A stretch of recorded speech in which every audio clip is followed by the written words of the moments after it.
All right, man. Let's talk about Detroit Lions possibly trading for wide receiver Courtland Sutton, somebody with comparable physical traits of DJ Shark. If I had to if I had to be honest, I would probably dip into the draft and just do it. I seen a mock draft that had them taking the Lions moving back and taking uh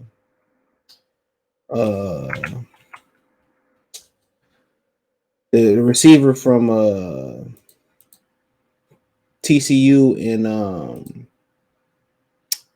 the Bijan Robinson from Texas, and people didn't like it. Somebody pulled it, and I know why they didn't like it. Oh man, they need defense. They need defense. They need defense. I'm telling you, once you keep a guy like Jared Goff at quarterback, that's what y'all don't understand. That's what y'all don't understand, and this is why y'all don't be knowing shit about football. A ton of y'all, especially we talking about the true fanboy and fangirls. Y'all notice they went 1-6. Every time Goff lost a weapon, he looked worse and worse. Everybody is what you do for me lately. How they look towards the middle and the end of the season. Why couldn't you start that earlier? You gotta understand, DeAndre Swift got hurt. DJ Shark was dropping balls early. He still ended up getting hurt. St. Brown got hurt. So I mean, you out there, you out there versus Seattle, just TJ fucking Hawkinson for the most part.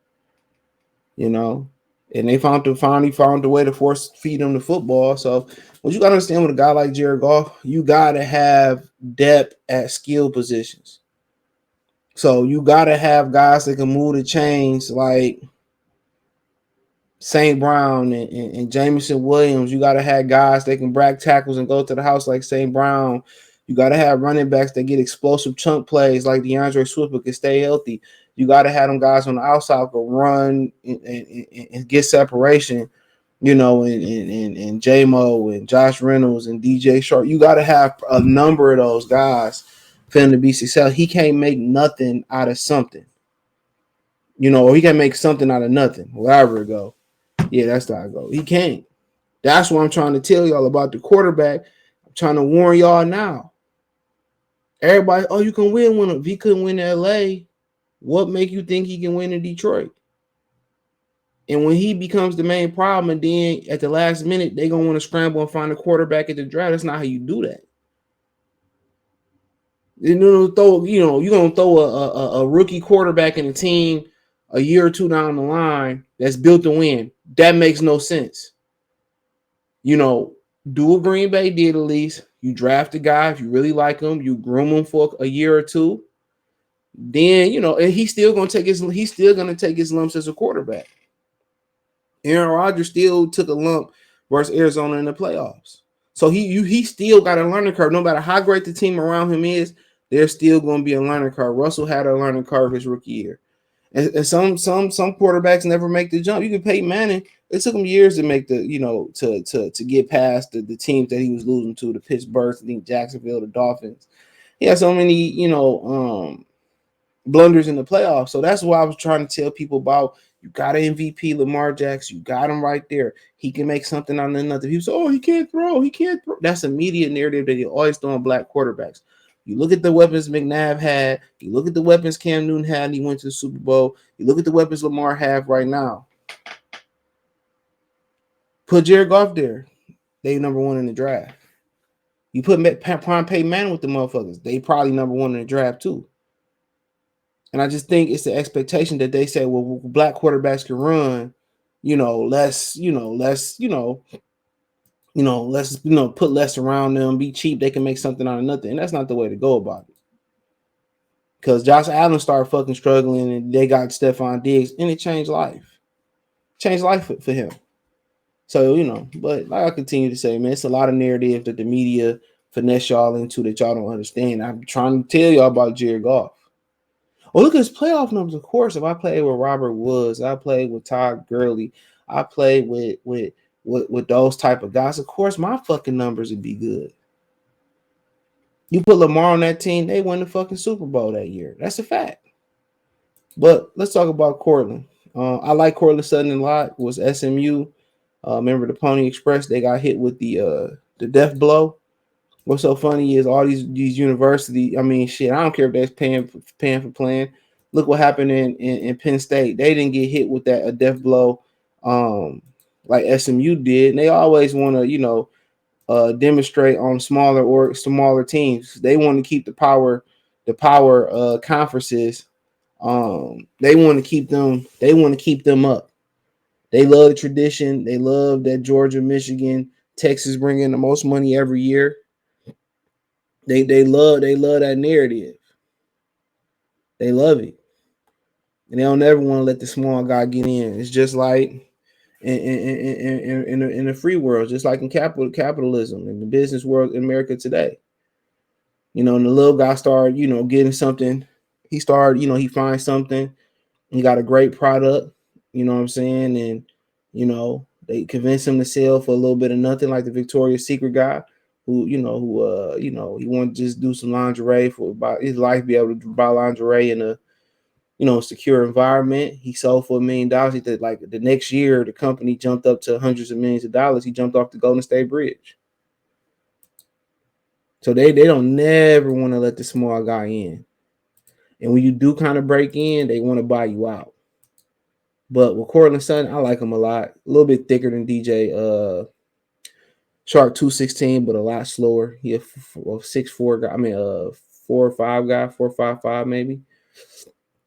But been fairly productive throughout his career, man. And he played 15 games last year, missed 2, played 17 in 2020. So I mean, I think he tore his ACL. He's 27 years old. So I mean, he's played double-digit games. I mean, he's played the entire season, his first 2 seasons.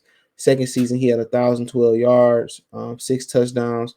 I think at his size, he should be a better red zone target. But he almost had 1,000 yards last year in 15 appearances. 776 the previous year. So I mean, at the end of the day, he got a good catch radius. You kind of want to see somebody at 6'4" be a little bit you know, better in the red zone as far as getting touchdowns and stuff. You know, you expect him to be a bigger red zone target. You kind of see him around the 10 mark, 10 touchdown mark. That's kind of what you kind of want to really actually see. So obviously I don't, maybe it was the offense, or maybe he just ain't that good at high pointing the ball, or maybe they ain't create enough I don't know. So but yeah, I like him a lot. I've seen one proposal that said maybe we can send a second. Oh, I'm not sending a second for him. No offense, I could just draft somebody. Real talk. I mean, I'm not sending a second for Courtland Sutton, dude. If I did send something, I'm thinking more maybe a third, maybe a fourth and a fifth, or a combination of a mid-round pick. That's just how I'm thinking about it. I'm not sitting here. I'm not about to send a second over there for him. I mean, it's too much. It's too many, receivers that you can count on. I mean, you can wait for the Jets to cut Corey Davis. You can wait for the Jets to cut Corey Davis, and you can take Corey Davis, and he can battle it out in the camp or something like that. I mean, you could draft a guy. I mean, for a second, you might as well go ahead and get DeAndre Hopkins. But the issue with DeAndre Hopkins, he wanted to get paid some more money. And I don't think we in the business of paying him no more money, especially when, it'll be a huge relief to Jared Goff to be able to I think he'd be worth the money, but, he'd be a huge relief. At that point, just to kind of just talk about that for a minute, I don't think you can guard St. Brown at that point. I mean, I don't think you can guard St. Brown. It's over with. If Hopkins stay healthy, even when he came back from the PED suspension, I mean, he put up hell of a numbers. So I mean, just from that aspect, if I'm gonna do a second, I'm gonna do it big, like Boosie and Webby say. I'm gonna do it big.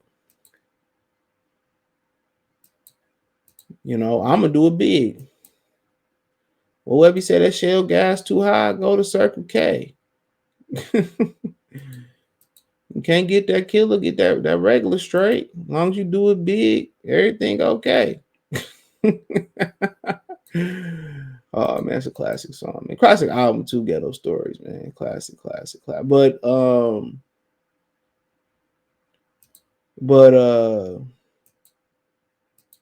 but yeah, if I'm gonna do a second, I'm gonna do that. Yeah, if I'm gonna pay a second, I'm gonna go get a game changer. Even though Courtland more of a vertical threat, but what D Hop do, man, like, dude, you couldn't guard St. Brown, bro. You couldn't guard him. You know, you would just need somebody else to step up. That's the only thing you would be like really missing. Like you really need Jameson to step up. You really need the tight ends to step up. You really need a back that you can trust out the backfield to step up. It just had to be somebody else that true. But Jameson would be the perfect complement to that. The thing about Jameson Williams that make him so unique is that he can run the route tree and out breaking. I mean, he could do everything. That's the beauty of it. He can run the route tree. So, you know, he can be good underneath and he can take you to church and go deep. So that's the beauty. That's the beauty of him. So I think he'd be the best. He'd be the perfect complement. And only thing that'd be, more complimentary than him going deep is a running back that you can hand it and pass it to that can get chunk plays. That's it. That's it. But Courtland Sutton, I like it, but not for no second round pick, dude. I like it, but then we can take a look at his contract. Hold on. Give me 1 second. Let's pull this up.